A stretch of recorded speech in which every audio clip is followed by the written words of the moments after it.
ప్రభా, why Gideon అని అంటే, God visited Abraham, God visited Isaac, God visited Jacob అని అంటే మనం వాళ్ళందరినీ ఒక వేరే లెవెల్లో పెడతాం. మనం అబ్రహామా, oh he's a father of faith, ఆయనకి దేవుడు అంటే విజిట్ చేయొచ్చు, కానీ మనం ఆ లెవెల్ కాదులే.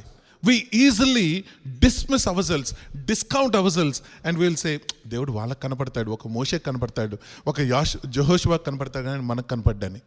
But look at Gideon was an ordinary person. Gideon was an ordinary person. He is not father of anything. కదండి, ఒక గిడియన్ దగ్గరికి వస్తే he's not father of anything, he's not father of faith.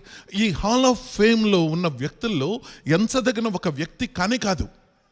కానీ అలాంటి ఒక వ్యక్తి, ఒక సాధారణమైన విశ్వాసి దగ్గరికి, సాధారణమైన దేవుని యొక్క ప్రజలు అనబడుతున్న ఒక వ్యక్తి దగ్గరికి దేవుడు ఆయన తన encounter, that fresh encounter, the visitation gave. He gave that, he paid visit to Gideon.